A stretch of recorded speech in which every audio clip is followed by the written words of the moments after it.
संध्याकाळी ये या पार्टीला. 1 मिनिट ठेव रे. ओय इकडे,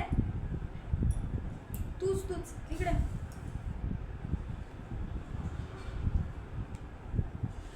यू सो चीप ना. काय ग, कुठून आलीस? ओ, खेडेगावातून. तुझ्या राहण्यावरच समजते. इथे काय करतेस? झाडू मारण्याचं काम करतेस? होय,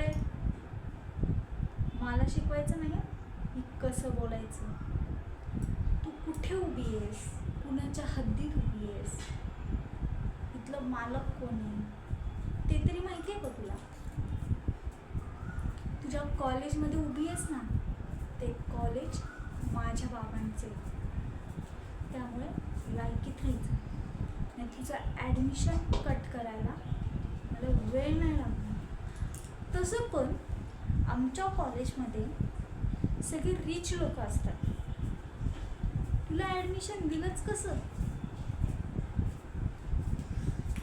बाबा, माझ्या बाबांना ना असल्या गरीब लोकांची ना खूपच दया येते. काय येते ते समजतच नाही. स्कॉलरशिपवर आहेस? तुझ्याकडे बघूनच समजते. मग तुझ्याकडे नाही घालायला कपडे नाही आहे. तेच म्हटलं, एवढी कॉलेजची फी तरी कशी भरणार तू? माझ्या बाबांनी जे उपकार केलेत ना त्याची जाण ठेवायची आणि इज्जतीत बोलायचं.